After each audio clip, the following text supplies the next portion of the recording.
Shalom saudara, selamat pagi. Apa kabar saudara hari ini? Kita bersyukur buat kebaikan Tuhan.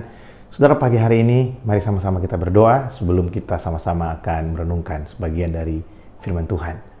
Tuhan, terima kasih buat pagi yang baik. Kami bersyukur buat anugerah-Mu hari ini. Terima kasih karena Tuhan percayakan kami boleh menikmati berkat yang baru hari ini. Tuhan, berkati setiap kami hari ini dengan kebenaran firman-Mu. Kuatkan setiap kami, biar kami mendapat sesuatu dari Engkau pagi hari ini. Dalam nama Yesus kami berdoa. Amin. Saudara, kemarin kita belajar tentang Raja Daud yang dalam pelariannya dia sampai kepada satu gua yang bernama Adulam. Nah, saudara, dalam gua itu Daud menulis dua mazmur, yaitu Mazmur 57 dan Mazmur 142. Pagi hari ini saya ingin bagi buat saudara dari Mazmur 57 ayat yang keempat dalam bahasa Indonesia. Di sana dikatakan seperti ini. Kiranya ia mengirim utusan dari sorga dan menyelamatkan aku, mencela orang-orang yang menginjak-injak aku. Selah. Kiranya Allah mengirim kasih setia dan kebenarannya. Ayat 5. Aku terbaring di tengah-tengah singa yang suka menerkam anak-anak manusia, yang giginya laksana tombak dan panah dan lidahnya laksana pedang tajam. Ayat yang ke-6.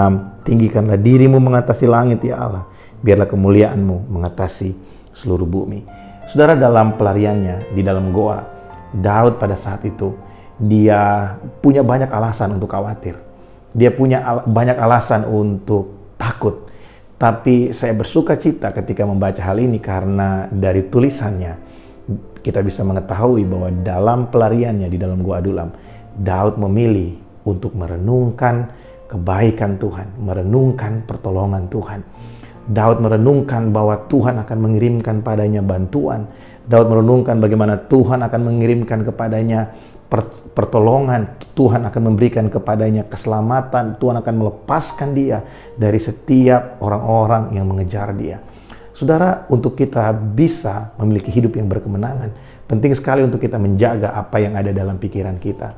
Ada banyak orang yang mati dalam ketakutan karena terlalu sering atau lebih suka merenungkan hal-hal yang sebenarnya belum tentu terjadi, saudara.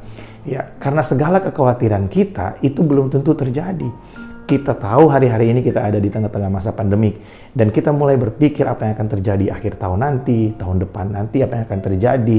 Kita mulai berpikir tentang bisnis, tentang hal-hal yang Tuhan percayakan buat setiap kita. Nah, hari Jumat yang kemarin saya sempat sharing buat saudara dari Filipi pasal yang keempat. Paulus berkata, semua yang baik, semua yang manis, semua yang enak didengar, semua yang disebut kebajikan, pikirkanlah semuanya itu. Nah, hari ini saudara, kita belajar dari Raja Daud. Daud melakukan hal yang sama. Di tengah situasi yang sulit, di tengah situasi yang tertekan, Daud memilih untuk merenungkan kebaikan Tuhan. Saudara, mari kita renungkan betapa Tuhan mengasihi kita. Ya, betul, keadaannya memang tidak baik. Mungkin kita mendengar hal-hal yang buruk terjadi. Mungkin kita mendengar prediksi dari berbagai macam pihak bahwa hari-hari ke depan ini, tahun-tahun ke depan ini bukanlah tahun-tahun yang mengarah ke sesuatu yang lebih baik. Bahkan kecenderungan semuanya akan menjadi lebih sulit. Tapi kalau kita terus memikirkan keadaan-keadaan itu tanpa bermaksud untuk kita mensugesti diri kita sendiri, tapi saya ingin kasih tahu saudara, ada yang namanya kuasa iman ketika kita merenungkan kebaikan Tuhan. Saudara, kebaikan Tuhan tidak pernah berubah dalam kehidupan kita. Keadaan bisa berubah, musim bisa berganti. Hari ini kita berhadapan dengan corona, tahun depan pasti akan ada kesulitan-kesulitan lain yang akan menghampiri manusia. Mungkin bukan penyakit, mungkin ada yang lain lagi. Tapi kesulitan pasti terjadi, persoalan pasti terjadi. Kasih setia Tuhan tidak pernah berkesudahan bagi saya dan saudara. Mari kita yakini hal itu, kita imani hal itu. Karena Tuhan berkuasa melakukan apa yang Tuhan firmankan. Mari jaga pikiran kita. Semua yang baik, semua yang disebut kebajikan, mari pikirkanlah semuanya itu. Saudara, mari kita renungkan kalau Tuhan bisa menolong Abraham, Tuhan bisa menolong Ishak, Tuhan bisa menolong Yakub, Tuhan bisa menolong Daniel, Sadrak, Mesak, dan Abednego. Tuhan bisa melepaskan bangsa Israel dari tanah Mesir. Apalagi hari ini, Tuhan bisa melepaskan saudara. Tuhan bisa punya banyak cara untuk menolong kita. Tuhan punya banyak cara untuk melepaskan kita dari segala sesuatu yang mengkhawatirkan kita hari ini. Saya tidak sedang mengajar saudara untuk hidup dengan berhalusinasi, bukan. Tapi kita merenungkan firman Tuhan. Saudara, firman Tuhan adalah sesuatu yang pasti terjadi dalam kehidupan kita. Apa buktinya? Saudara, firman Tuhan sudah menulis ribuan tahun yang lalu bahwa pada akhir zaman akan ada penyakit-penyakit yang baru muncul, akan ada penyakit sampar, akan ada kesulitan di mana-mana. Hari ini kita melihat semua digenapi. Firman Tuhan pasti tergenapi dalam kehidupan kita, termasuk penyertaannya buat orang-orang percaya, orang-orang yang mengasihi Tuhan, orang-orang yang dipilih dan dipanggilnya sejak semula. Saudara, bukankah saya dan saudara yang menerima keselamatan, yang percaya kepada Yesus Kristus Tuhan, kita menerima kasih karunia? Tidak peduli latar belakang teologi saudara, apa yang saudara percayai, tapi kalau saudara percaya Yesus pada hari ini, saudara menerima kasih karunia. Dan kalau saudara terima kasih karunia, maka semua firman, janji Tuhan itu pasti tergenapi dalam kehidupanmu. Jangan bimbang dan jangan ragu.